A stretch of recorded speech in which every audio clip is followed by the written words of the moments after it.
I've been careful about what I say because I don't believe that our healthcare system as it is serving us in terms of chronic conditions, and lifestyle is medicine. But I'm being careful because I'm no RFK. I'm not saying we don't need Western medicine.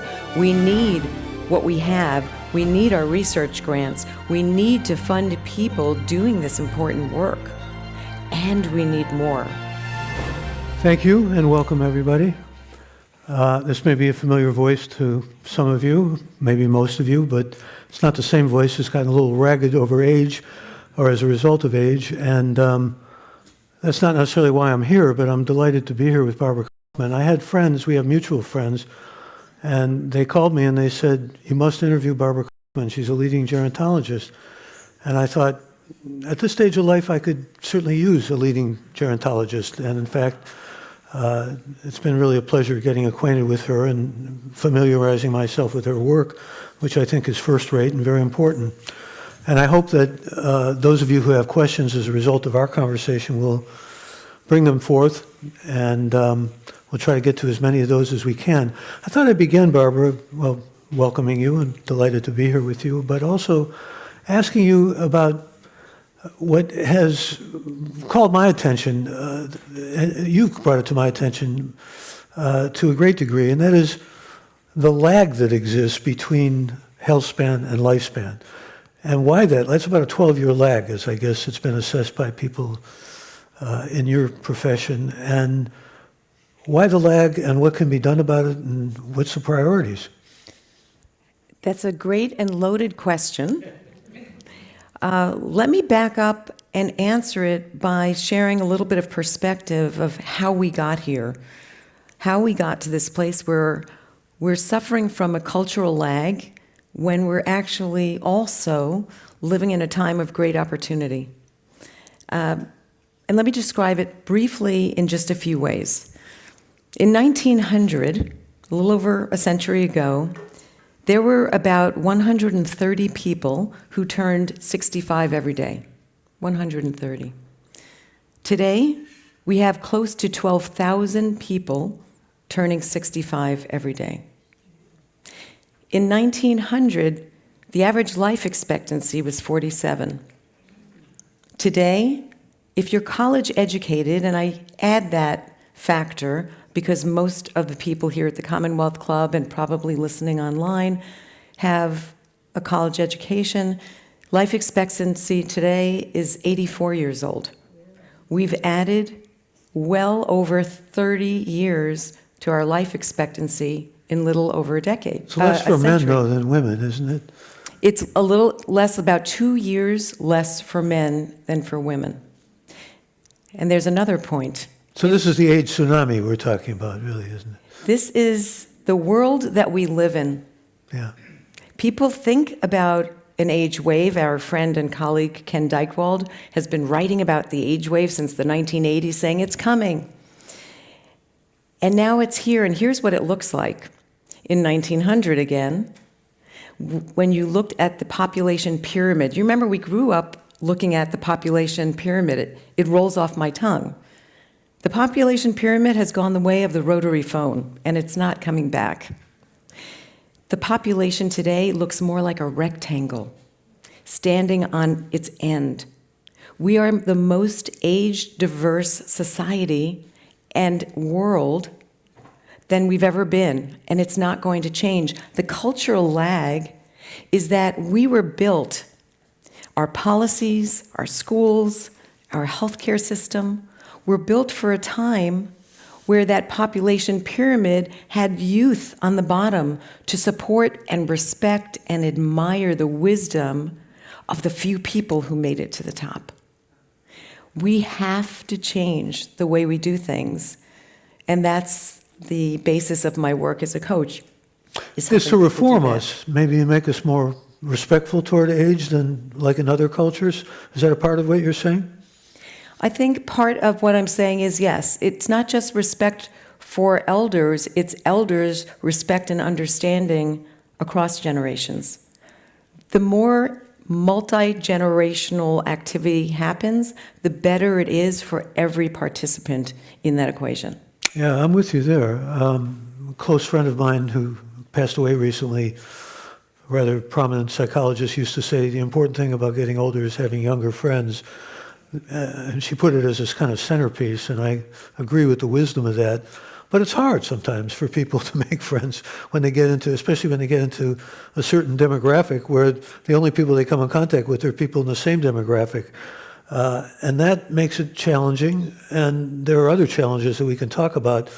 But when I talk about this health span versus lifespan, I'm talking about the fact that there's just a dozen years of lag there. There is. Okay, so let me set us all up for this conversation, because truly my work is in the intersection of well-being. And so I'll focus, instead of, I'm not changing the whole culture, but I'm focusing on well-being. So let me give a little background about that. We in the United States have an incredible system to fix what's broken. We refer to it as our healthcare system, but truly, it's a sick care system, and it's awesome. If we're unwell, if something isn't working, we are best in class. My 2 prosthetic hips couldn't have happened without Western medicine. So we have a place for that, and it's still very much needed. But it was especially needed when people didn't live so long that we needed to patch things up. Now what we need with a population that is aging, and by the way, San Francisco is soon to be the oldest city and county in the state of California. So it's very pertinent to everybody in this room. What we need now is a system that's not just focused, but accepting and promoting how to live life while you're flourishing without suffering from these chronic conditions. And the research shows that about 80% of chronic conditions, from diabetes, obesity for sure, 40% of cancers, heart disease, can be either ameliorated or avoided by using lifestyle as medicine. And that's not what we've been set up for. Well, I think probably everybody here would agree we need a healthcare system that is almost revolutionized from what we have presently. I'm not too sanguine about the prospects of that given the present administration, but we can put that aside for the moment. When you're talking about moving forward, though, in terms of life itself and living a better life, in fact, I've always been a little resistant to the word lifestyle. Susan Sontag made me sensitive to that. If you have a lifestyle, does that mean you don't have a life? Interesting thing to contemplate. It's just a style rather than a life itself.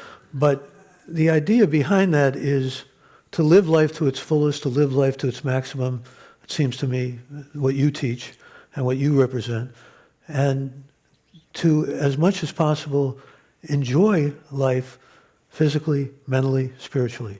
I mean, this has been the gospel in recent years, and I understand it, and I think it's something people should be evangelized into thinking.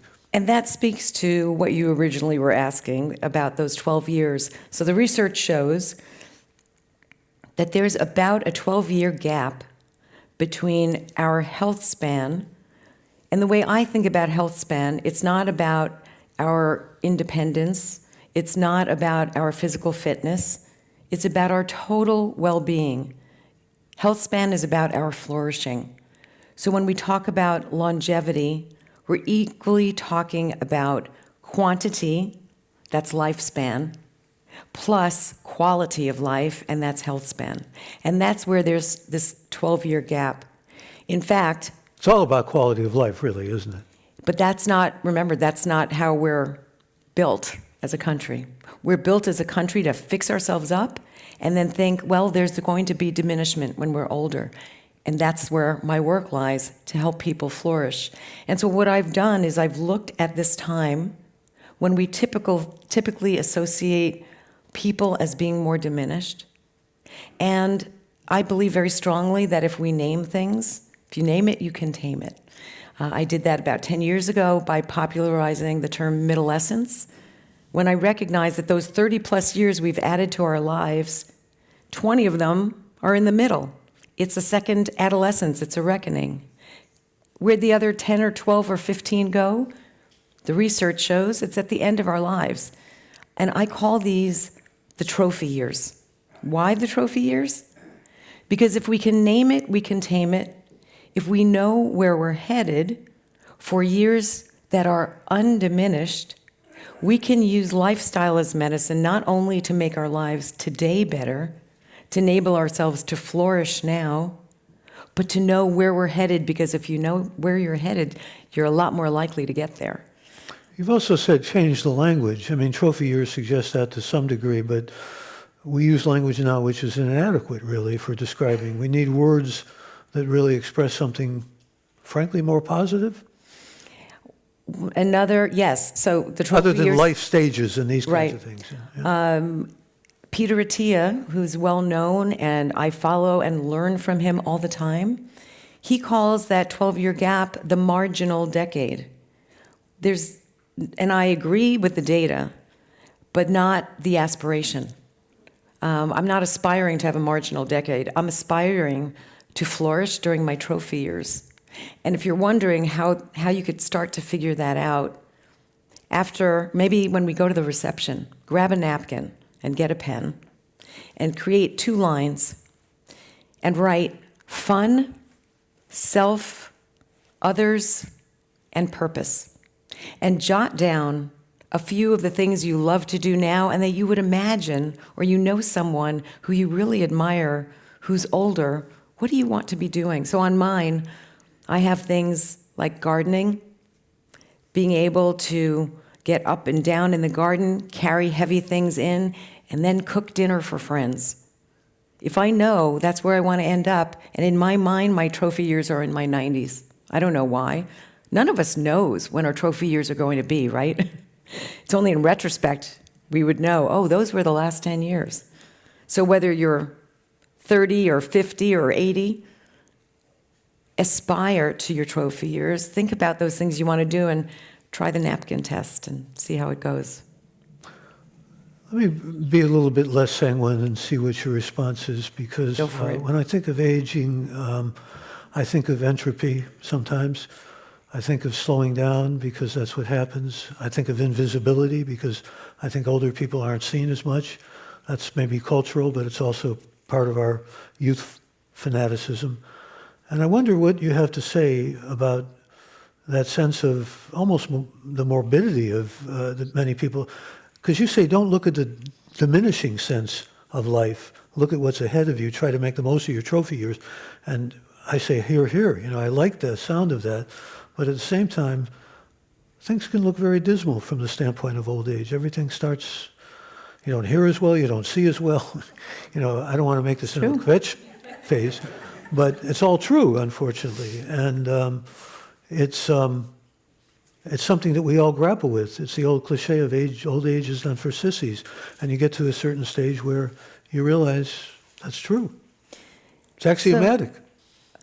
When I was in graduate school in the 1980s to get my master's in gerontology, I look back now and I realize how ageist it was, in fact. We learned about all kinds of theories, the detachment theory as people get older, and really we were trying to figure out how to help people as they're older. But there's one theory that has stood up the test of time, and that is the wear and tear theory. It's real. There is no doubt about it, and I'm no Pollyanna. Anyone who knows me knows that. What we give up in physical prowess, and in fact, that starts at age 30. Our vital lung capacity starts to decline. There's this idea that the older we get, we don't need to go to the gym like younger people. The truth is absolutely the opposite. We need it more because the entropy happens when we slide into what we think is the norm and has been the norm for aging. So there's a lot of hard work and focus that goes into avoiding more and more entropy, even though some of it's going to happen. So how much of this is attitude? I mean, when you get down to it, a lot of holistic health has placed a good deal of emphasis on mind-body. So if you think positively, things will be more positive. I mean, it got taken to some pretty absurd, reductio ad absurdum kind of. I think about somebody like Bernie Siegel, who said, you know, if you have cancer, you have to worry about what you're thinking about because that has to do with your cancer. And that was a Yale surgeon, professor of surgery. That's extreme in my mind. And there were many people who began to see that and translate in that vein. Even someone who I admire, like Dean Ornish, has a lot of emphasis on that sort of thing. So how much to you is attitude? How much to you is based on how we get up in the morning and how we look at the day and let the sun come in and all that? Yeah. There's a bumper sticker I saw years ago that I've never forgotten. And it said simply, "Don't believe everything you think." Probably some of the best advice I've ever gotten. The research shows, so the reason today is called the art and science, because the work that I do is all based on research, but then I translate it, hopefully artfully, into a way that people can use. And the research, no doubt about it, shows, Becca Levy out of Yale, The research shows you live longer if you're more positive. There's no question about that. 7.5 years longer if you have a positive mindset about aging. So how do we put that to work, though? When we're living in reality, we're living in the midst of feeling invisible, of wanting to show up and look our best. We were talking about this on the ride in, when people, and I'll say, oh, something about my 3 grandchildren, and I'm 62, and they'll say, you don't look 62. And I'll say, this is what 62 looks like. We have a mindset telling people or thinking about what we're supposed to be doing or feeling or thinking or how we're supposed to be. So my antidote to some of the entropy that you're asking about and to the mindset shifts that we all need to take are to consider yourself, each one of us, a study of one. Because our healthcare system is not equipped to help you understand all the aspects of your well-being. It is a lot of work, and there is no expert, because as I mentioned before, we have an excellent system for when something's broken, but not for flourishing over the long run. And the mindset that you have about understanding the well-being team that you need to put together is an essential part of understanding how to reach your trophy years. Well, let's talk about the healthcare system for a moment, though, and pause there, because is there in your mind any kind of triage about what needs to be done above all else to help with the aging process or to make people simply more comfortable and more at ease with aging? Do you mean macro level in our system? Yeah. So I'm fortunate that I'm an advisor at both the Stanford Center on Longevity and Stanford Lifestyle Medicine. And through that work, I can report good news, which is at the Center on Longevity, they've published something called the New Map of Life, which is free and downloadable online. And that works up at the policy level, looking at education, healthcare, and the changes that need to be made in order to better meet the needs of an aging society. So, for example, right now we're looking at the Futures Project. And the Futures Project is reimagining education. I know we're focusing on healthcare, but this is a pertinent example. We built our schools when the baby boomers were born, and we needed tons of them. And now we've read about colleges going out of business, schools being empty. Well, there are 12,000 people a day turning 65, and a lot of them want to go back to school and learn things, reskill, because we need to keep working. We have to afford a longer life, repurpose, and enjoy. So from the policy level, things from places like Stanford Center on Longevity are changing. In terms of healthcare in particular, Well, in fact, there's so much more extended education now, thanks to people like Barney Osher and others Yes. who have set up lifelong learning. We never would have imagined this even quarter of a century ago to be so exponentially a part of the country's fabric culturally. But I'm talking about healthcare, and particularly healthcare in the vein that you see it, Okay. the whole being. So Stanford, so let me talk a little bit about lifestyle medicine. Because through that association, I'm recognizing that there's the American College of Lifestyle Medicine, which is the fastest growing certification amongst healthcare professionals, because rather than just using lifestyle as an intervention, we're trying to train people, coaches, physicians, PAs, and the like, to understand that when someone comes in, we need to be asking about more than their physical pains. We need to be prescribing, for example, some physicians are prescribing time in nature because it has been proven that time in nature lowers blood pressure, increases endorphins, and therefore lifts depression. So these changes are happening in our system, but at a woefully slow pace. So what do you tell people who are in constant pain? I mean, to some extent, when you're in that tunnel of constant pain, I've been there, so I'm speaking ex cathedra from the seat of authority, like the Pope, and he's in a lot of pain now, and maybe in his last days. My sense is sometimes I understand why people decide to harry-carry, to Check out. to check out, yeah, because the pain is so unendurable, or become addicted to opiates or things of that sort. I mean, I don't want to frame this in a pessimistic or dark way, but It's I an think important these topic. are the things we grapple with when we think about aging, or at least I do. A friend of mine who has spoken here, Jessica Zitter, is a physician, a pulmonologist, and she's done a lot of work around end-of-life care. And there is an excellent Netflix, picked it up, documentary called Extreme Measures. And it talks about our problem as a society with understanding that there is an end of life. There is a time. And the way our medical system works is that physicians are taught, if you're a liver specialist, pump that liver up, keep it going. If you're a heart specialist, pump it up, keep it going. And we're missing that whole being. So most people die alone in the, not alone, they may be with family, but in a hospital setting as opposed to at home, and unhappy. And so that is not changing fast enough. And much of it is because we don't talk about death. We don't talk about what happens when someone is ready to check out. And sometimes that's okay. We also don't talk enough about loneliness and isolation, or boredom. I have a friend who's in a old age facility, and he's bored out of his mind. You know, he's somebody who's used to action all the time and motion, and but at the same time, I like in your research the emphasis that you put on getting prepared for this at a younger age. We don't do that in our system either.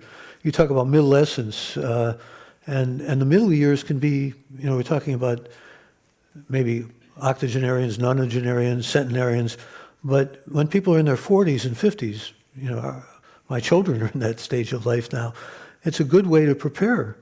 Not only prepare for themselves, but for their loved ones. Not only the end of life, but just the, shall we say, the consequences that one faces. Midlife is a pivot point. It's the fulcrum of life. And you don't believe in a midlife crisis, do you? It's a myth. The midlife crisis was first written about by a 47-year-old white man who studied composers from the 17 and 1800s. And he came up with this idea, and no one picked, it was in 1957, and no one picked up on it. And then what happened was he introduced the idea again in the early 60s, and the timing was perfect because advertisers were just starting. People were starting to get television sets and color TVs, and so they thought, wait a minute, that can sell. So what do you associate with the midlife crisis? A red Corvette? Harley Davidson made a huge comeback by recognizing that the people who bought their motorbikes in their youth weren't buying them anymore. But those same people, midlife, they kept them, they went roaring away. And so when you see people on a Harley now, right, they have gray hair and they're having a great time. So midlife is the fulcrum of life. It is not a crisis. It's more like a second adolescence. And when I started to think about it, about 10 years ago, I learned about Stanley Hall, who came up with the term adolescence in the early 1900s. And think about how adolescence has helped all of us. The minute you say, do you remember your adolescence? People immediately get, oh yeah. Or, are your kids going through adolescence? Oh, what happens? Our bodies are morphing. Our relationships are shifting. Kids feel like, I'm not a little kid, but I'm certainly not a grown-up. that happens again in midlife for men and women too. There is andropause. Our hormones are shifting. Our bodies are morphing, this time not in necessarily awesome ways. There are more relationship shifts in midlife than any other time when you consider caregiving, multiple generation caregiving, new jobs, new relationships, launching and becoming an empty nester, relationship with yourself and your health as your body is changing. So I recognize that 20 of those extra 30 plus years are in the middle, and it isn't a crisis because we're all saying, wait a minute, if I'm going to live into my 80s, 90s, maybe even 100, are the decisions that I made in my 20s going to be the ones I have to stick with for the rest of my life? And if I do want to change, is that a crisis? Or is that making sense? And so what we found is the crisis is more for the people who feel left behind, who might feel that, wait a minute, I'm with you. We got together when we were in our 30s. You're the lawyer. I'm the doctor. What do you mean you want to go back to school and become a minister? That's not our plan. You must be having a crisis. So the best relationship advice I give people is allow one another to continue to grow in ways that will make your trophy years flourish. Because aging, how you age is how you live today, which is really why you're never too young to begin thinking about, how do I make my life flourish now? When I think about this idea of longevity, and I talked before, I mentioned that it's made up of two components: the quantity, lifespan, and the quality, the well-being part, our health span. If you think about that, I love movies. In terms of a journey, two movies come to mind. You can make a choice. And does anyone here ever hear of a movie called If It's Tuesday, This Must Be Belgium? It's a film from the 60s about this group, this couple that goes on this trip. Someone else planned. There are milestones they wanted to hit. They were exhausted. They weren't doing what they really wanted to do or what they cared about. They certainly weren't flourishing. But they were on the trip that they knew they should be on because it was all planned out for them. And then I think about Under the Tuscan Sun. Anyone ever see that movie or read that book? And this woman was in crisis, midlife crisis. It wasn't a crisis, it's a midlife transition, a reckoning. So she moved to Italy. And she found a house that needed love, care, and attention. And she went on a different kind of adventure. I think the question to ask ourselves is, which kind of adventure and road trip am I planning out for myself? What are the milestones of my own making or with my partner? Yeah, it sounds often like a cliche, but it's, I think, true that you're never too old to find adventure, to find passion, to find new things in life, to make human connections, all those things, to find joy, really, or spontaneity. And if you believe that and accept that as a credo or an ethos, it can enhance your life immeasurably. I'm also thinking about something David Brooks once wrote, just again, the difference in terms of phases of life. He said in the early years, those middle years we were just talking about, you're more interested in your resume. What are you going to achieve? What are you going to accomplish? And later years, you're more interested in your eulogy.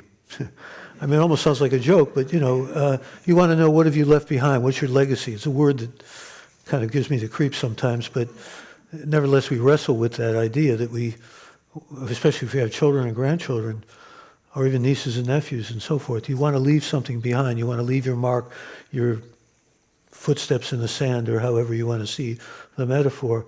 And I keep coming back to the fact that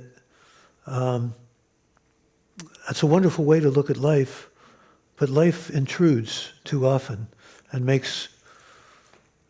When I turned 70, for example, some of you know I wrote a book on humor. I do have that vein in me. And it's Jewish humor, which is a specific kind, has a certain recipe to it. I said there was a lot of talk about 70 is the new 60 and 70 is the new 50. And I was contemplating this, and I said, yeah, but it's the old dead. Because it kind of gets back to something you said, Barbara, about how much we've extended the lifespan, and we keep extending it. I'm at metformin now. I'm on the metformin because I'm diabetic, diabetes 2, like so many in my age group. And there are those who are taking metformin over in Silicon Valley, some of the young people who want to stay young, and they think metformin is going to extend their lifespan. We become too obsessed sometimes with extending our lifespan, don't we? Spoiler alert, I take metformin and I don't have diabetes, and I'm not in Silicon Valley. But to your point, I do use some biohacking things. Your point is well taken. First, this idea of resume virtues and eulogy virtues that David Brooks talked about. The way I think about that is there's a time in life where we're proving ourselves to the world, to ourselves, to our families. And then there's a shift that happens in midlife when we start to say, who am I proving? No, everyone's worried about themselves. And we start to improve ourselves. And I think that's what David Brooks is talking about. That shift from proving resume virtues to improving ourselves does happen. And it takes the pressure off our thinking, so what's my legacy? What do I care about? So how important is faith or spirituality? I wrote a whole book called, I'm not trying to promote my own books here, this one's out of print. But they're good. No, Spiritual Envy. It was one of my favorite titles of all the books I've written. But the idea when you're getting old, I recently lost a good friend, happened to have been an Arab, an Egyptian, and he was beside himself because he said, I've lived such a good life. I did everything I was supposed to do. He was a religious Muslim, in fact. And he felt like God was punishing him at the end because he was in such pain. And my father was like that too. My father was a man of complete faith, and we're told spirituality will enhance us and give us more to live for. And there's, again, data here. There's research that shows that that's true. A lot of it is in Ornish's work. But I keep thinking about my dad and this Egyptian friend of mine who felt they lived an exemplary life, dedicated, honorable, altruistic even. Why were they getting this punishment at the end? You can't separate pain from old age. I'm sorry. You can't.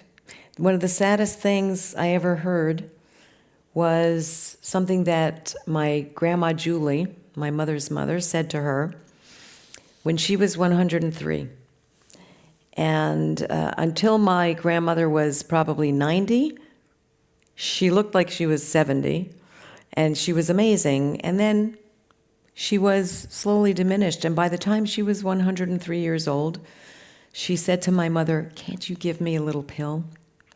I think God forgot me." So I hear you. And I think there is a time. You empathize. I can feel your empathize. empathy. And I'm also reminded of something one of my heroes, Philip Roth, said about old age because he had lost all his friends. He said, you expect to lose your parents, but when you start losing your friends, that's a whole different Michigan. Which makes the case for multi-generational relationships. But I want to go back to something I else. just want to quote Roth, Yeah. though. He said, old age is not it's not a battle, it's a massacre. And there is that side of it that keeps weighing on my imagination. And I love the work that you're doing, and I applaud it and champion it because you're helping a lot of people deal with the vagaries and really the sadness and loneliness of aging. But there's no panacea for it. There's no formula. There's no panacea, there's no protocol. And what's happening, to your earlier Silicon Valley point, is there are a lot of people who want to live forever. I took myself to the Don't Die Summit recently. There's a guy named Brian Johnson who says, I'm the self-described guy who never wants to die. And I went because I wanted to learn. And he talks about existence. That's not my idea of health span and flourishing and well-being. I watched videos of his days where he starts alone, measuring all his metrics. And he said, I don't listen to my body. I don't listen because it will tell me you're hungry and you want to eat that when this is all I get because this is good for my cells.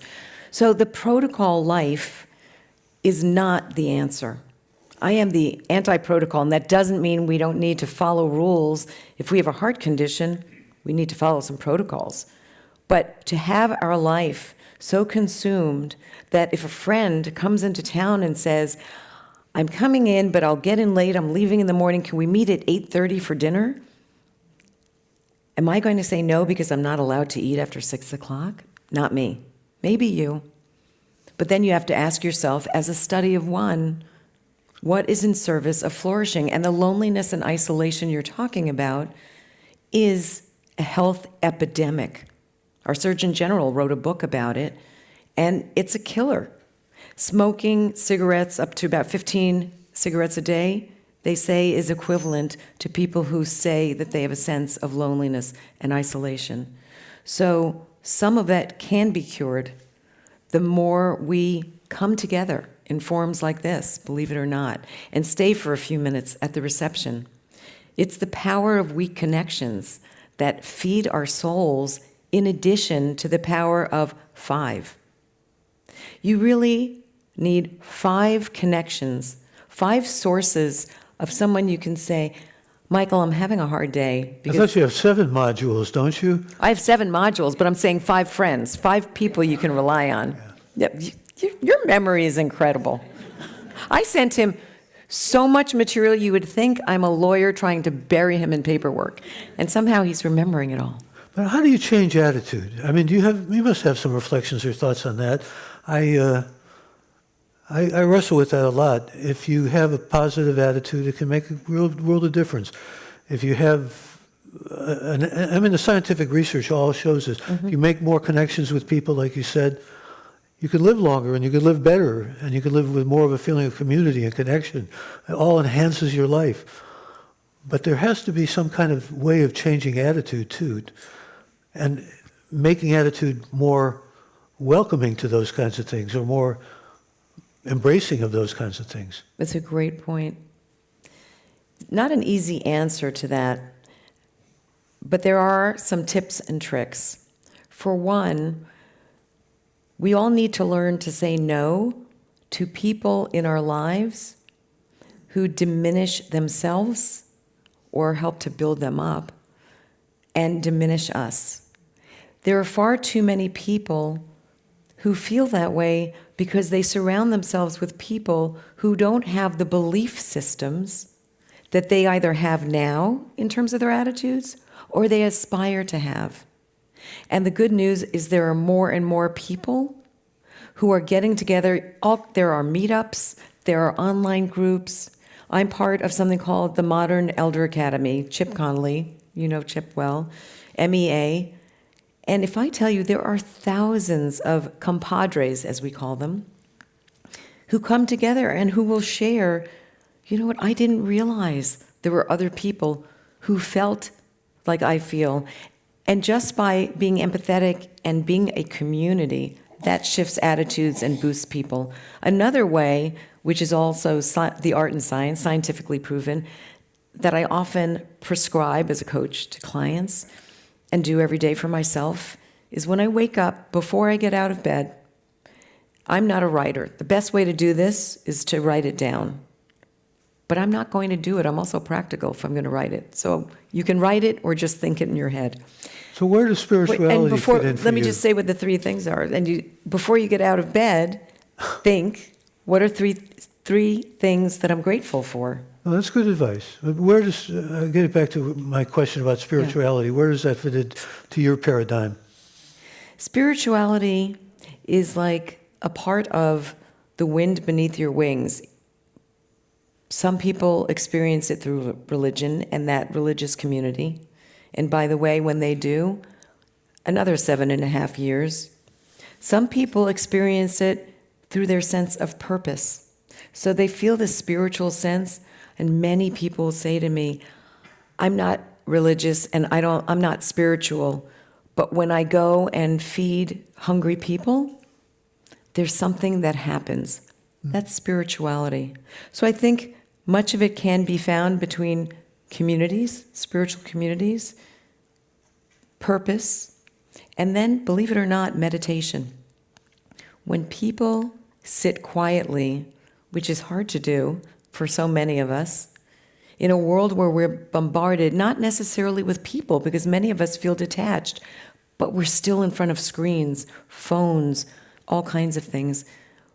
And there are a lot of apps, and those do require a phone, but you can put it to the side, where you can be guided to reconnect with your essence. After having been the only two people I've been with after they passed away, so been with their bodies, it became so clear to me that we are spiritual beings inhabiting these physical bodies, which have demise over the course of decades, but our spirits can still soar. You also used the key word that our mutual friend Ken Dykewald always uses, purpose. Yes. I mean, that's what you need most of all in many ways. And that can be spiritual, or it can just be, a sense of a reason for getting up in the mornings. Yeah. And I think that our culture, again, has a problem with purpose. We get really stuck because people feel like, my purpose? I don't know. I don't do anything that important. I'm no Mother Teresa. So I think a good way to think about it is to break purpose down into big P purpose, which is something that we strive to have, changing the world. For years, when I talked about my work as a gerontologist, people would say, really? Who cares? What's so interesting about that? And of course, I've always thought it was fascinating. Now people say, your purpose is so important. So we all find things that are uniquely us, and that's part of our purpose. Then there's little p purpose. This is what happens when we don't have that sense. Little p purpose are the breadcrumbs that bring you there, and they're things that bring you joy. They're things like making your coffee in the morning, or calling a friend, or smiling at someone who just looks like they're having a hard day. So I put in a final word, maybe, and we'll take your questions because we come to that point, for the importance of humor. I'd like to hear you reflect on that, too. There's a joke in it's actually in my book, and it's in Barbara's writing. It's a joke about the guy whose wife is upstairs and says, come up here and make love to me. He's an old guy, and he says, I can't do both. At least when you have humor, sometimes levity helps. Right. I said, that's my goal. All right. You can do both. I think we have some questions. No, the napkin is not questions. Oh, thank you. Oh, there are a lot. We have a lot of questions. Good. Okay. Wow. What a first question to lead with Oh, here. boy. Let me get I don't know drink. if this is in your field of expertise, but this is someone who says, how do you feel about RFK's confirmation and the possible impact on our healthcare system? I can tell you how I feel. I'm depressed as hell about it. Yeah. but- It's very tricky, and I've been careful about what I say because I don't believe that our healthcare system as it is serving us in terms of chronic conditions, and lifestyle is medicine. But I'm being careful because I'm no RFK. I'm not saying we don't need Western medicine. We need what we have. We need our research grants. We need to fund people doing this important work. And we need more. And that's all I'll say on that topic. Well, I'm not promoting my own work, but I have a book coming out. And there are stories in the book, and one of them is about an interview I did with RFK Jr., which was memorable because I didn't have that many interviews where somebody would try to take over the whole interview and give a long soliloquy that didn't involve any back and forth. But that's what happened with Robert Kennedy Jr. And his cousin Caroline just came out and said he was a predator, among other things. You really have to, this is a guy who believed fervently against vaccines. What does that mean? It means we're not going to give people vaccines, or we're going to give fewer vaccines, or vaccines are dangerous, they're causing Asperger's syndrome. This is wacky because we have essentially a system now where you have people getting vaccines, not only for the reason that it stops polio, as Mitch McConnell said, the only person who voted against the confirmation, but also the fact that, you know, you have herd immunity. And herd immunity, we're seeing what's happening with, I'm getting on my soapbox here, but you see what's happening in Texas with measles, for example. I mean, it's depressing. I'm sorry. Okay, top 3 things, Barbara, that Okay. singles can do to help their longevity when there's no family. That's a great question. I can't tell you how many people I know personally and work with who have shifted their mindset and consider the people that they cultivate relationships with, whether it's the power of weak connections or people closer to them, as their family. So number 1 is happiness is a work ethic, and figure out what makes you happy, what brings you joy, and surely that will include relationships, so work on cultivating those. That's what they mean by extended family, or It doesn't have to be blood relatives. it doesn't have to be blood family. It can No, be, family of choice, for sure. do you think we're going to go toward communal living, intergenerations? That is happening more and more. In a couple of ways. During COVID, many people moved together in their pod with their families. And what we're finding now is they're not moving out, and it's not just for an economic reason. So we're having more multi-generational households because people are finding they're happier that way. So that's one thing that's happening. The other is there are more people who are interested in living in communities that are more multi-generational and communal as they get older. So there's more of that happening, a lot more in Europe. There's some exciting things happening in Europe, but here too. You're getting some very good questions here, but your responses prompt me to ask you something additionally. Like me, you're a great believer in energy. You know, the great poet William Blake said, you know, it's pure delight when you're energetic and when you're... Some suggestions about sort of catalysts to energy, things Yes, that elevate energy? thank you for asking that. Yes, there are 7 levers that you can pull to activate your well-being, and your well-being, we are energetic beings. We work through our spinal cord and the synapses and its electrical impulses, which is why if it gets cut, things don't work. So we won't have time to go through all of it here, but there is a free assessment on my website, barbarawaxman.com, called the 7 Lifestyle Levers. Again, all evidence-based. And you can take that to get your self-assessment score of your well-being. But some of the ways to activate your energy are through movement. We have to move our bodies, are through breath, consciously taking breath. Sometimes I find that if I'm working so much, I think, wait, have I really been breathing? We are what we eat. It's no joke. So paying attention to what serves us well. Some people can eat tons of carbs and they feel great. Other people, it makes them feel logy. Pay attention, be a study of one. Relationships are another energy driver, spirituality and purpose. And then test your brain.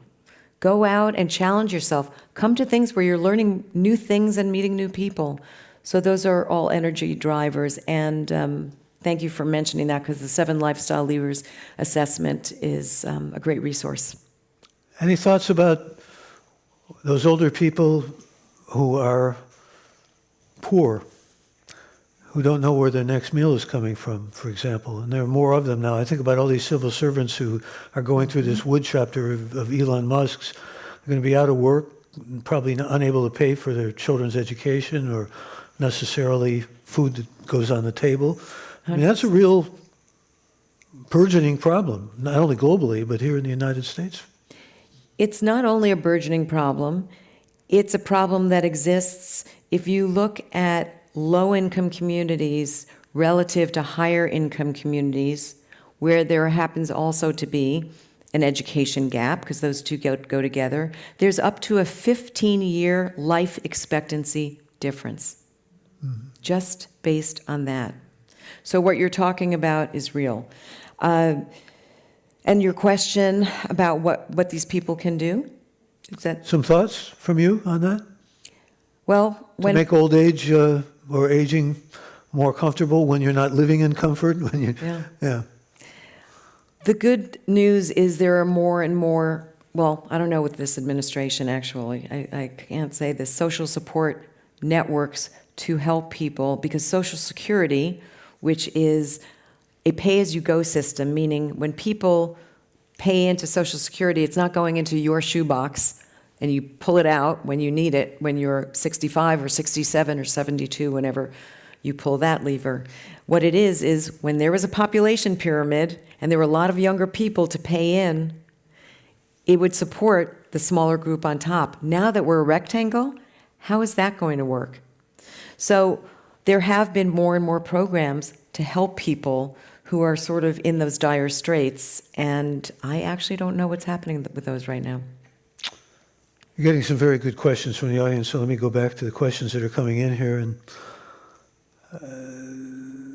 this member of the audience wants to know, what suggestion do you have to find where we're headed, put in quotation marks, at the end of our professional life to help us find a new identity? Say that one again? Where are we headed at the Pardon? end of our career? Can you read that Yeah, one well, again? a new identity. He or she is asking, it's the end of my professional life. I want to find something that will invigorate me, I presume, see. and be challenging and exciting. How do I begin even that search? Beautiful.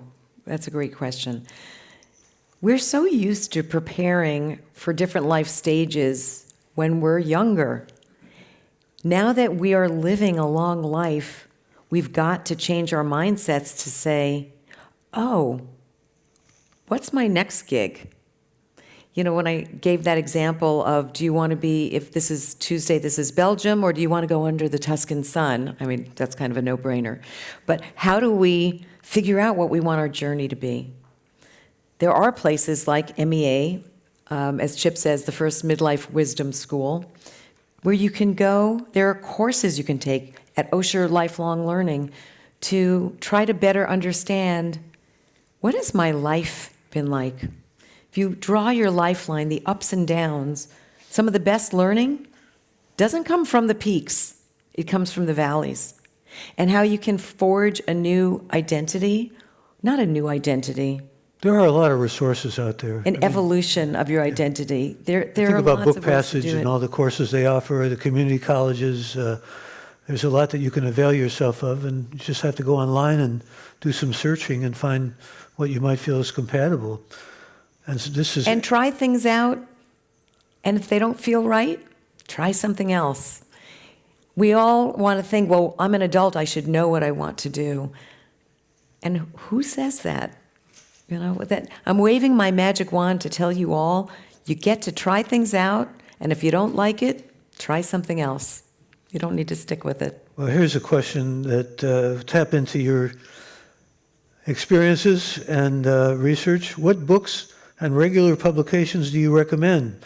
Diet, nutrition, longevity, etc. There are a lot. Here's a test. Malcolm Gladwell says the first thing that comes to your mind will be maybe the most important. I would say actually more than books now. There's no one answer because we're in a liminal space. I love the word liminal. It's when we're across two thresholds. And there are so many people with different perspectives that I'm not going to recommend one book because that's leading into the protocol life. The challenge is to find people, and I think I live at this intersection. I help people because I'm taking in so much information and translating it specifically so people can optimize or know what they're optimizing for now in service of their future as well. So I'd say there are a lot of great podcasts that I would check out and think about, am I interested in travel? Am I interested in health? Am I interested in education and learning? There are too many for me to just offer one or two. We only have time for a few more questions, unfortunately, but here's one that we would call like the $64,000 question. This dates me, using that analogy, the old TV show. How do we shift mindset of aging equals disease and poor quality of life? Well, the first is you start with facts, and the facts are that people who practice using lifestyle as medicine are healthier for much longer. The research is there. The next part is to put it into action, and I consider each one of you now an ambassador to talk about how you can use something like the longevity roadmap that I'm creating, which is meant to help people while we're in this liminal time of not having a system set up with the answers to help people avoid diminishment and disease, be a study of one, and use a roadmap like this longevity roadmap as your personal GPS to avoid disease. Because go to the Stanford Lifestyle Medicine website and sign up for the newsletters. There's a lot to learn to help you avoid or push it off. Here's a couple of questions that we can combine maybe. This is someone who's listening online who says, Barbara, how do we learn more about your work? Where else will you be speaking? And a question from someone in the audience who wants to know, what are some ways one can support your work? Oh, well, thank you for asking. Well, if anyone wants to come with me to Baja, Janice, who's somewhere here, and I will be teaching a workshop called the Longevity Roadmap at MEA starting March 3rd, and I think there may be 3 or 4 spots left. That's one. Then you could sign up for my newsletter once a month. I call it my Blessedly Infrequent newsletter that I put out about once a month with very practical, actionable ways to think about longevity for yourself. Those are some of the ways, but there are also a lot of resources. If you go to my website, I have something called the Longevity Literacy Quiz, made up of about 25 true-false questions, and by answering them, you'll become a lot more knowledgeable about longevity itself. So those are some of the ways to learn about where I'm speaking, what I'm doing. Somebody wants to know about hospice. You have some thoughts about hospice? Hospice is the greatest gift. And the people who work and volunteer for hospice are blessings. Deathless admiration for those people. Yes. They're extraordinary. They're a special breed, I think. I agree with you. And now there are people who are called death doulas. I don't know how many of you are familiar with that. Before each of my parents, they died a number of years apart, passed away, we had hospice come in.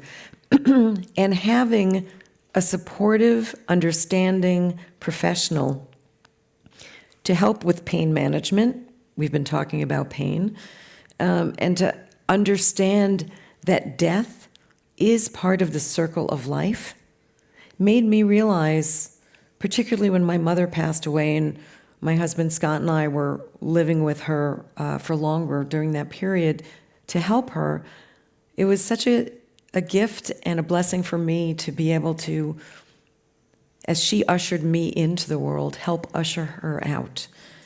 And I feel like hospice is there to support that, and with an aging population is more and more important. I know this is maybe for another conversation, but your father was a big influence. I know he was an MD. My father was a frustrated MD, always wanted to be a doctor and wound up working in a factory. But he gave me a gift when I was about 15, took me up to see my paternal grandfather who was dying, and said to me, my father is dying, and I want you to understand. And it was pretty tough to see my grandfather. He had gangrene, and he was just barely alive. He said, I want you to understand that life and death can't separate them. Now, we were talking about, before we came on stage here, about certain people who are trying to keep on extending the lifespan, thinking maybe they can live forever. A lot of them in Silicon Valley. It's not going to happen. But then I think, should it happen? I don't necessarily want it to happen. I think we'd all be the lesser. I think about Wallace Stevens' line, death is the mother of beauty. You don't understand in the changing of the seasons and just the aesthetics of life without death. But I appreciate, and just want to say in conclusion, because we come to the end of this, the work that you've done and the work that I hope you will continue to do. And I think you've got that sense of empathy that's so important for the work that you do. And something in addition to that, a secret sauce. She's a New Yorker. I'm a Clevelander. And as an Ohio boy, I identified more with the Midwest in many ways. And we used to think New Yorkers, no, they're not. They give us, the New York Jews give the Cleveland Jews a bad name, was the Midwestern Jews. But I think, Barbara, you've given this kind of research a good name, and I hope you will continue it. And I thank you, and I thank this audience. We've come to the end of the hour. Thank you all for being here. Thank you. This has been such a pleasure. Thank you.